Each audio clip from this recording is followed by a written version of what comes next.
अस्सलाम वालेकुम, आप देख रहे हैं दोपहर की खबर और मैं हूं आयशा इत्तिशाम। पनामा हंगामा का आखिरी राउंड, कप्तान ने फाइनल मैच की नई तारीख दे दी है। 2 नवंबर को दारुल हुकूमत बंद करने का ऐलान हुआ और वज़ीर आज़म के इस्तीफे तक शहर इक़्तिदार को बंद करने का फैसला भी हुआ। प्राइम मिनिस्टर करप्शन में पकड़ा गया है। हम क्या चाहते हैं? नवाज शरीफ या इस्तीफा दो और या फिर तलाशी दो। उधर नवाज शरीफ काफी अरसे बाद आज एग्रेसिव मूड में नजर आए। जज्बाती लहजे में 2 टोक कह दिया कि हर दौर में कोई डुगडुगी बजाने वाला आ जाता है, डरने वाले नहीं। डुगडुगी बजाने वाले जो हैं वो आज भी डुगडुगी बजा रहे हैं और अवाम को धोखा दे रहे हैं, वरगला रहे हैं, लोगों की पगड़ियां उछाल रहे हैं, झूठ बोल रहे हैं और फिर उसके बाद वो बातें कर रहे हैं जिनका वजूद ही नहीं है। वज़ीर आज़म साहब ने यह दावा भी किया कि खैबर पख्तूनख्वा में अगली हुकूमत हमारी होगी और हम सड़कें बनाते रहेंगे और ये सिर्फ नापते रहेंगे। ये लोग कहते हैं हम इस्लामाबाद को जैम कर देंगे, बंद कर देंगे। हम तो वो लोग हैं, हम तो सड़कें बनाते चले जाएंगे, तुम सड़कें नापते रहो, सड़कें नापते रहो। उधर इलेक्शन कमीशन की जानिब से इमरान खान को नायरी रेफरेंस पर 2 नवंबर की समाअत का नोटिस जारी हुआ, जिसने वज़ीर इत्तलात के इस दावे की तस्दीक कर दी कि इमरान खान धरने के दिन कहीं और होंगे। शर्त लगाता हूं, खान साहब 30 अक्टूबर को आप नजर नहीं आएंगे। 30 को आप कहां पे होंगे ये बाद में बताऊंगा, लेकिन आप इस्लामाबाद में नहीं होंगे। इस तमाम सूरत हाल ने कई शकों को शुबहात पैदा कर दिए हैं कि क्या इमरान खान का दावा के दीगर मुल्की इदारों की तरह इलेक्शन कमीशन आजाद नहीं दुरुस्त है। सवाल ये भी है कि अब इमरान खान 2 नवंबर को आखिर होंगे कहां? क्या कप्तान को नजरबंद करने या हवालात में बंद करने का ऑप्शन भी ज़ेरे गौर है? इस सब सूरत हाल पर बात होगी। अपने मेहमानों से आपका तारुफ कराते चलूं। माइजा हमीद PMLN से ज्वाइन करें। PTI से इमरान इस्माइल साहब हमारे साथ होंगे। पाकिस्तान पीपल्स पार्टी से महरीन अनवर राजा साहिबा लाहौर स्टूडियोज में मौजूद हैं। माइजा, सबसे पहले मैं आपकी तरफ आना चाहूंगी। 80% अगर देखा जाए तो खिताब में इमरान खान साहब की बात थी, ये भी कहा कि बात नहीं करना चाह रहा और फिर बात भी की उनके हवाले से। कप्तान के अज़ाइम भी काफी बुलंद नजर आ रहे हैं, कह रहे हैं कि आखिरी राउंड है, अब डू और डाई किसी सिचुएशन की सूरत हाल पैदा होती दिखाई दे रही है। क्या नून लीग अपने ऊपर प्रेशर फील कर रही है? आज काफी एग्रेसिव मूड में नजर आए वज़ीर आज़म।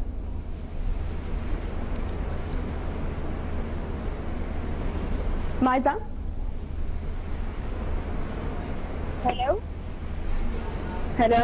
जी माइजा जी। पहले तो मैं मुबारकबाद देना चाहूंगी PMLN को कि हमने एक अपना जो सदर है वो इलेक्ट किया है और वो जो है कोई ऑपोजिशन नहीं थी उसमें, और एक जमहूरी सदर हमने इलेक्ट किया है।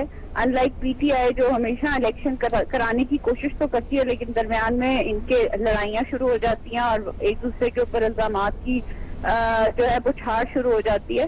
दूसरी बात ये देखिए जी, इलेक्शन कमीशन में इनका केस पहले ही है। सुप्रीम कोर्ट जो है 28 को एक हियरिंग रख रहा है। पार्लियामेंट में जो है जो लॉ आया उस पे जो है वोटिंग की बात आई तो उस वक्त ये लोग जो है इनके कोई मेंबर जो ऑपोजिशन के थे आए नहीं। तो मैं समझती हूँ कि अगर ये इदारों पे यकीन नहीं रखते और ये सिर्फ इंतशार फैलाने आ रहे हैं तो मेरा ख्याल है कि कौम इनका साथ देगी। और दूसरी बात ये कि ये डेट पे डेट क्यों दे रहे हैं? एक डेट देना, फिर एक डेट देते हैं, फिर उसको एक्सटेंड कर देते हैं, क्योंकि इनके पास लोग इकट्ठे नहीं हो रहे। ठीक है, चलिए माइजा, ये तो आपका ख्याल है ना कि शायद लोग इनका साथ नहीं देंगे, लेकिन वो ये करने जा रहे हैं। डेट तब्दील करने की वजह शायद ये हो सकती है कि आप लोग कह रहे थे कि इस्लामाबाद तो पहले ही बंद होगा, तो फिर उसको किस तरह बंद किया जाएगा? तो हो सकता है इतवार का दिन था इसलिए डेट तब्दील कर लियो। तो जानना आपसे ये चाह रहे हैं कि आज क्या कोई प्रेशर इस वक्त महसूस कर रही है PMLN क्योंकि वफाकी दारुल हुकूमत को बंद करने जा रहे हैं? देखिए, मैंने आपको पहले ही क्लैरिफाई किया कि बंद ये कर नहीं सकते। इनके पास लोगों की सपोर्ट नहीं है, अवाम की सपोर्ट नहीं है। अवाम जो है इनके झूठे वादों से, झूठे इल्जामात से और ये जो सियासत है मुफादात से तंग आ चुकी है।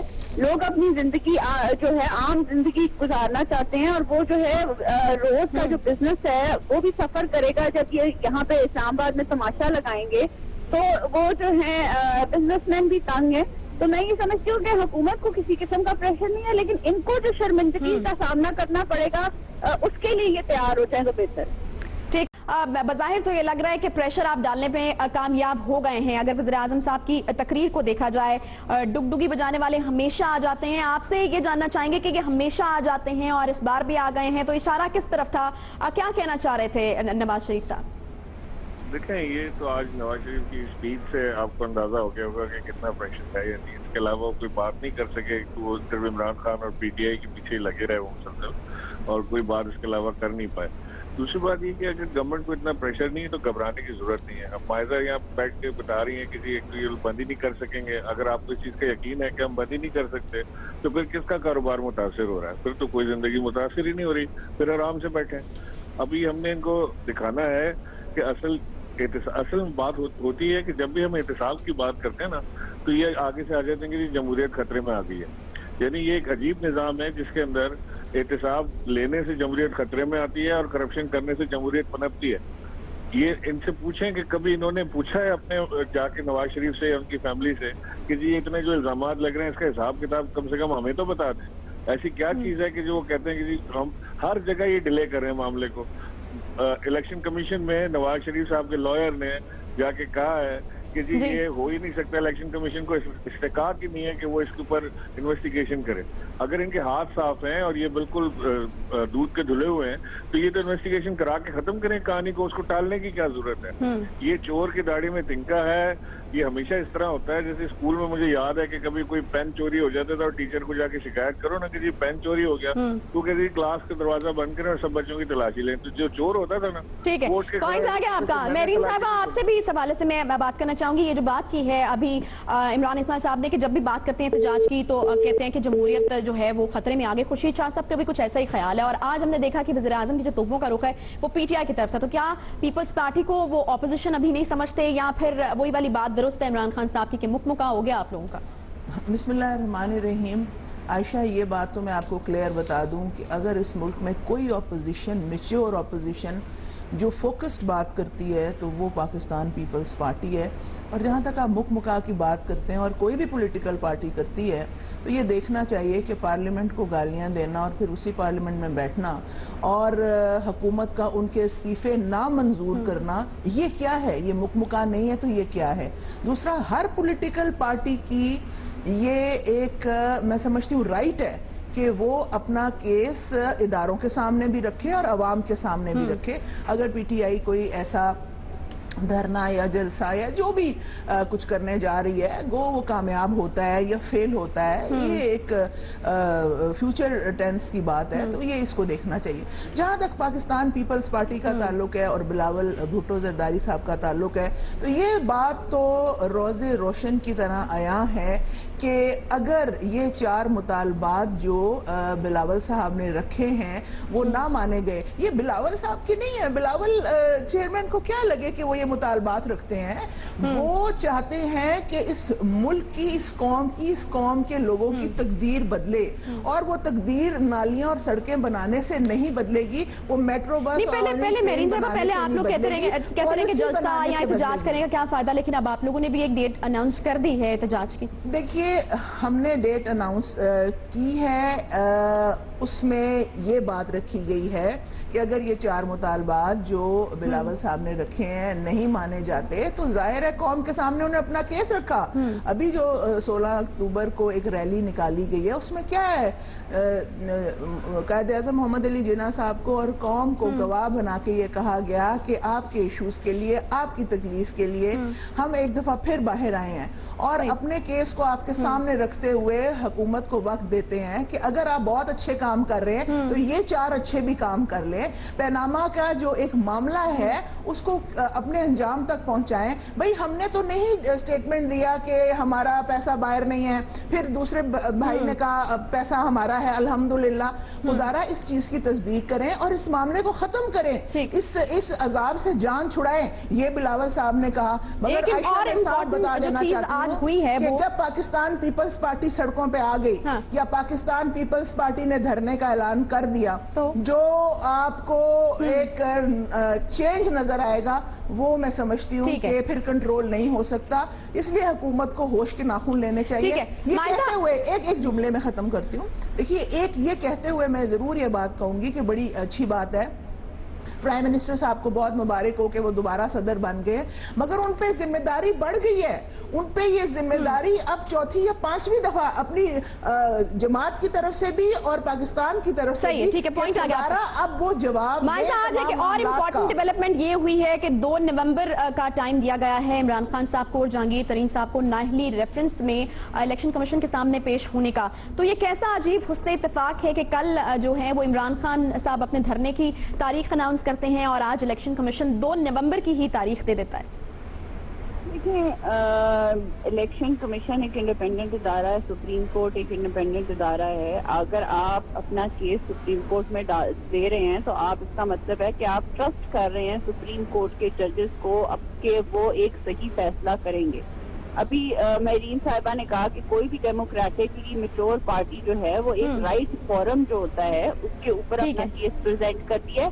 हर जगह तलाशी जो है, पहले तो तलाशी हम क्यों दें, हम चोर नहीं। दूसरी बात ये कि फिर हम तलाशी दें तो फिर राइट फोरम तो देना हमें कोई। सही, हम हर किसी को जाके इंडिपेंडेंट इदारा आपने कहा इलेक्शन कमीशन को। एक मिनट मुझे बात कंप्लीट कर लेने दें। एक बात जो इमरान इस्माइल साहब ने, इमरान खान साहब वो खिलाड़ी हैं जो कहते हैं कि मैं जब तक जो है जिस गेम में मैं जीत रहा हूँ वो गेम की जा रही है, वो उस गेम में धांधली नहीं है, वो बिल्कुल फ्री है, वो बिल्कुल फेयर है। लेकिन जब ये हारते हैं, जब ये इनको शर्मिंदगी का सामना करना पड़ता है तो ये धांधली बोलना शुरू कर देते हैं। ये उसी खिलाड़ी की तरह है जो कहते हैं कि हम लोग गेम को क्विट करके जा रहे हैं बिकॉज हम हार रहे हैं। तो मैं ये समझती हूँ कि इमरान खान साहब को अगर अभी तक सियासत नहीं आई तो उनको ये चीज। चले खैर, अभी तो इमरान खान साहब गेम शुरू कर रहे हैं। माइजा, आपने इंडिपेंडेंट इदारा कहा इलेक्शन कमीशन को, तो ये बता दीजिए कि परवेज रशीद साहब को कैसे पता चल गया था कि इमरान खान साहब धरने के दिन वहां नहीं होंगे, कहीं और होंगे? मुझे नहीं, देखिए मेरी बात सुने, अगर उन्होंने इलेक्शन कमीशन में तो पेश होना होगा ना। अगर इनके साथ जो उनके साथी खड़े हैं, लोन डिफॉल्टर्स हैं और कर्जा माफ उन्होंने कराया है, करप्शन में इन्वॉल्व है, तो इलेक्शन कमीशन में तो जाना पड़ेगा ना, सुप्रीम कोर्ट में भी जवाब देना पड़ेगा ना, अक्रॉस द बोर्ड। चले, माइजा को नहीं पता। इमरान इस्माइल साहब, आपको कुछ आइडिया है कि परवेज रशीद साहब को कैसे पता था कि जब धरना होगा तो इमरान खान साहब वहां नहीं होंगे, कहीं और होंगे? उन्होंने कहा कि बाद में बताएंगे, लेकिन जवाब आज आ गया जब इलेक्शन कमीशन ने 2 नवंबर की डेट दी है। तो इमरान इस्माइल साहब, हेलो, इमरान इस्माइल साहब से दोबारा राब्ता हम करने की कोशिश कर रहे हैं कि हेलो जी माइजा कुछ कहना चाह रहे हैं? जी माइजा, मैं सिर्फ ये कहना चाह रही थी कि मेरीन साहिबा को ये भी रिमाइंड कराना चाहिए कि जो नाली गलियों की ये बात करती हैं, 9 अरब रुपया इनकी अपनी जो है एक MNA ने कॉन्स्टिट्यूएंसीज में लगाया, वो खर्चा किया, डेवलपमेंट फंड के तौर पे किया, तो वो कहाँ पे ऑन ग्राउंड कहाँ नजर तो आता नहीं है।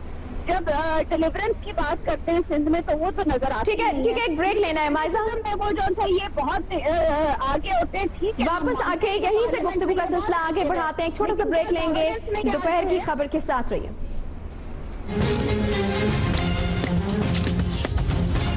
बता रहे थे कि जी वो वहाँ पर नहीं होंगे, वो कहाँ पर होंगे, ये मैं आपको बाद में बताऊंगा। तो अब सारी चीजें वो कड़ियाँ नजर आती हैं और ये अब वो जो एक होता है ना, शर्मिंदगी की हद भी ये पार कर चुके हैं। ये अब ऐसी जगह पहुंच गए हैं कि जहाँ ना शर्म आती है, ना हया आती है, ना वो किसी का हिसाब देने की बात होती है। अरबों रुपए पाकिस्तान से लेके बाहर चले गए। हमारी डिमांड, टोटल डिमांड हमारी है। अच्छा इमरान इस्माइल साहब, आपकी काफी इंपॉर्टेंट मीटिंग्स आजकल चल रही हैं, तो कोई प्लान डिस्कस हो गया कि किस तरीके से आप लॉकडाउन शुरू करेंगे और क्या होगा? 2 नवंबर को इमरान खान साहब को बुला भी लिया है, तो फिर किस तरह से मैनेज की जाएंगी चीजें? क्या आप क्या चाह रही हैं, सब यही बता दूं मैं? तो बता दीजिए, मोस्ट वेलकम। नहीं, हमारा वो तो जाहिर है कि हमारा प्लान है, वो हम डिस्क्लोज नहीं करेंगे, यू विल नो। लेकिन ये मैं आपको बता दूं कि लाखों की तादाद में अवाम सड़कों पे होगी उस दिन, और वो अवाम जो है ना, वो कहीं से इम्पोर्ट नहीं की हमने, वो पाकिस्तानी अवाम होगी जो सड़कों पर होगी, जो इनको फिक्र लगती है ना कि ये पता नहीं चंद हजार लोग ले आएंगे, 30,000 लोग ले आएंगे, तो उससे क्या होता है?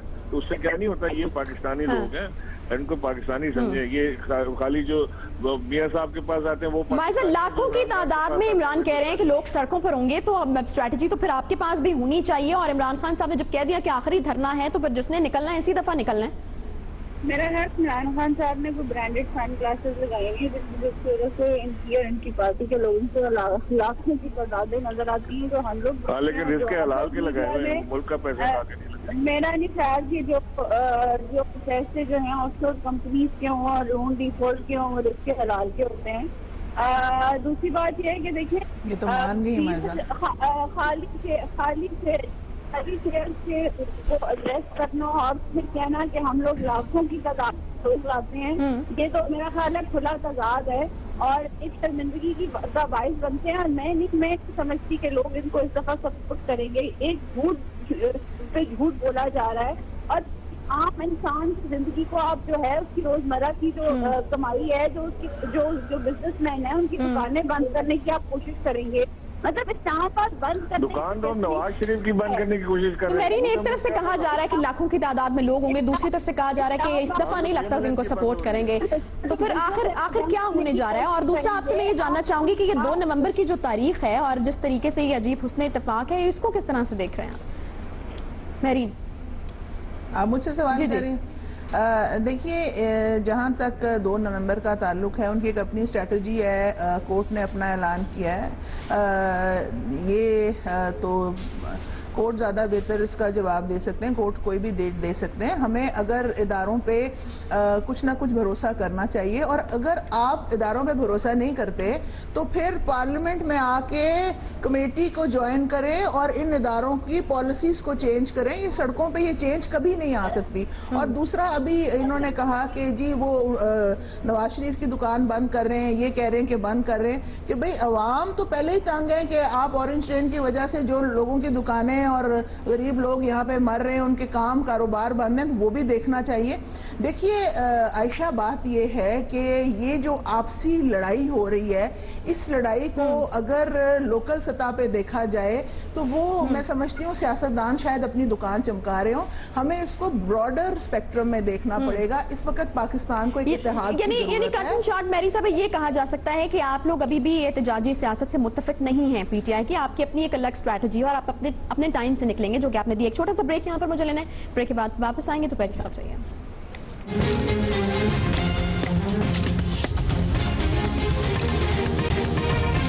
Welcome back. और अब कुछ बात हो जाए कराची की सियासत की, जहां पर तमाम ही किरदार इन एक्शन नजर आ रहे हैं। एक तरफ पीपल्स पार्टी पावर शो करती है तो दूसरी तरफ एमक्यूएम लंदन जो है वो मैदान में आ जाती है। और दूसरी तरफ अगर देखा जाए तो मुस्तफा कमाल साहब भी काफी एग्रेसिव मूड में नजर आते हैं। इस वक्त हमारे साथ आसिफ हसनैन साहब मौजूद हैं, पाक ज़मीन पार्टी के रहनुमा। उनसे हम जानते हैं। आसिफ हसनैन साहब, ये मुस्तफा कमाल साहब का एक खास वक्त होता है हर काम करने का। अल्ताफ हुसैन साहब के बारे में उनको पहले भी पता था, लेकिन वो बोलते अपने वक्त पर हैं। आप ये कहते हैं इशरुल बाद साहब बहुत कुछ करते थे मेरे टाइम पर भी, तब नहीं वो बोले, अब वो उनके खिलाफ बोल रहे हैं। तो ये टाइमिंग्स का क्या हिसाब किताब है?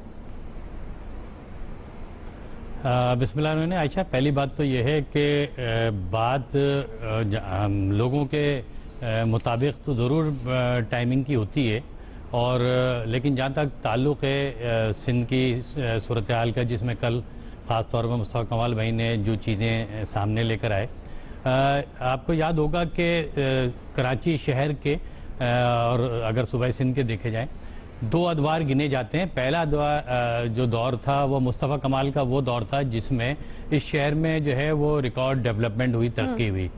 और अगर उन 14 साल के दौर को देखें जिसमें गवर्नर इशरतुल इबाद साहब जो है वो बराजमान रहे और आज तक हैं, उस सारे पीरियड में इस शहर के लोगों को पता है कि किस तरीके से चीज़ें जो है वो डिक्लाइन की तरफ आई हैं। इस शहर में कत्लो गारत गरी होती रही, बसों पे जो है चढ़ के लोगों को मारा गया, गर्दनें काटी गई। इसी शहर में किस तरीके से जो है वो चाइना कटिंग होती रही, इसी शहर में किस तरीके से यहाँ से मनी लॉन्ड्रिंग होती रही, पैसा यहाँ से जाता रहा। जानना चाह रहे हैं कि आखिर सब चीजों का इल्जाम अब इशरतुल इबाद साहब पर डाला जा रहा है, तो ये पहले क्यों नहीं किया? पहले जब एकदम से सामने आए थे, अल्ताफ हुसैन के ऊपर एलिगेशंस लगाए, तो पहले जब भी देखा गया कि जब भी बात की जाती थी इशरतुल इबाद साहब के बारे में तो कोई जवाब नहीं दिया जाता था मुस्तफा कमाल की तरफ से, तो अभी क्यों?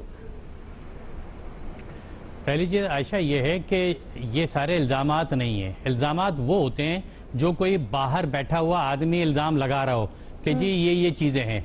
जो ऐनी शाहिद होता है, जो सारी चीज़ों को देख रहा होता है, जो करीब होता है, जो साथ होता है, वो तो गवाह होता है सारी चीज़ों का, वो इल्ज़ाम नहीं होता है। मुस्तफ़ा कमाल भाई ने जो बातें की हैं वो इल्ज़ाम नहीं है। अगर वो इल्ज़ाम होती तो उसकी डिनाइल आता, ये कहा जाता कि हाँ जी ये बातें चाइना कटिंग की भी गलत हैं, ये जो पैसे यहाँ मनी लॉन्ड्रिंग वाले मामला थे ये भी गलत है, जो अल्ताफ हुसैन से राब्ते के मामला हैं ये, तो वो सारी चीज़ें डिनाइल में नहीं गई, उसको डिनाई नहीं किया। दूसरी बात ये है कि देखें जो चीज़ें भी कही गई हैं मुस्तफ़ा कमाल की जानिब से, वो तो इस शहर के लोगों ने करीब से देखी हैं कि किस तरीके से हुकूमत में आना और जाने का सिलसिला होता था और कौन था जो बैठकर उसको मैनेज करता था और नेगोशिएट करता था और फिर दोनों को मिलाता था। किस तरह रहमान मलिक जो है वो जाते थे लंदन और वापस आकर वो गवर्नर हाउस बैठते थे और फिर चीजें सेटल होती थी। लेकिन इस सेटलमेंट में आयशा एक लास्ट बात इस सेटलमेंट में जो एक अरसे तक होती रही, इसमें कोई भी चीज पॉजिटिव आवाम के लिए नहीं थी। अगर वो तबाही होती रही, वो यहाँ की एजुकेशन तबाह होती रही, यहाँ का सिस्टम तबाह होता रहा, आवाम की कोई बेहतरी नहीं हुई। अगर वो आवाम की बेहतरी होती तो समझ में आता, लेकिन जब सारी चीजें 14 साल में नीचे की तरफ गई हैं और इस शहर के लोगों ने करीब से देखी हैं वो सारी चीजें मामलात, तो फिर इसमें कोई भी जो है इल्जामात वाली बात नहीं है, ये तो सारे एविडेंस हैं, विटनेसेस हैं, और वो सारे लोग जो मुस्तफा कमाल ठीक है, बहुत शुक्रिया जो उन्होंने बातें कही हैं, बहुत शुक्रिया आपके वक्त के लिए। साजिद अहमद साहब हमें ज्वाइन किया है एमक्यूएम से। साजिद अहमद साहब, ये जो टाइमिंग्स है मुस्तफा कमाल साहब की, इसको एमक्यूएम आखिर किस तरह से देख रही है? आप तो खैर डिसओन कर चुके हैं गवर्नर साहब को, लेकिन फिर भी एलिगेशंस काफी बड़े हैं, और टाइमिंग्स के हवाले से आप क्या कहेंगे? क्योंकि पहले जब मुस्तफा कमाल साहब से इस बारे में सवाल होता था तो खामोशी होती थी उनकी तरफ से। बिस्मिल्लाहिर्रहमानिर्रहीम। सबसे पहले अस्सलाम वालेकुम। वालेकुम सलाम। देखिए, नंबर 1 ये कि गवर्नर साहब का मैं तर्जुमान तो नहीं हूँ, लेकिन मुझे ऐसा लगता है कि वाकई में मुस्तफा कमाल साहब के सर पर से जो हाथ इनको यहाँ तक था और जो कराची तक इनको लाया और कराची में इनको ऑर्गेनाइज करने की कोशिश की, वो हाथ शायद इनके सर से हट गया है। और मेरे ख्याल में तभी अब ये अपने ज़हनी तवाज़ुन खो चुके हैं, जो मुझे लग रहा है, क्योंकि जब से इनकी आमद कराची हुई है उस वक्त से सिवाय इल्जामात के इन्होंने कोई दूसरा काम कराची के अंदर नहीं किया है। कराची में मुत्तहिदा कौमी मूवमेंट के कारकुनान को डराकर धमकाकर ये साजिद अहमद साहब ये तो आप बात कर रहे हैं ना कि उन पे क्या मुश्किलात है। मुश्किलात तो आप पे भी आती हुई नजर आ रही है जब से एमक्यूएम लंदन मैदान में आई है। तो ये चहमगोइयां थी कि आप लोग शायद इत्तेहाद कर लें पीएसपी के साथ, क्या ऐसा कोई इम्कान मौजूद है? बस क्विकली मुझे जवाब चाहिए आपसे। देखिए, जो मुस्तफा कमाल साहब की ज़हनी हालत है उसको देखते हुए तो इनसे कोई इत्तेहाद नहीं करेगा, ठीक है, क्योंकि इनसे इत्तेहाद करने का मतलब मेरे ख्याल में ये है कि हम खुदकशी करें अपनी, ठीक है, यानी ये खुदकुशी आप लोग नहीं करने जा रहे। बहुत शुक्रिया साजिद अहमद साहब ने एमक्यूएम से हमें ज्वाइन किया। इसके साथ दोपहर की खबर का वक्त जो है वो यहाँ पर खत्म होता है। आपसे मुलाकात होगी कल। अपना बहुत सारा ख्याल रखिए। अल्लाह हाफ़िज़।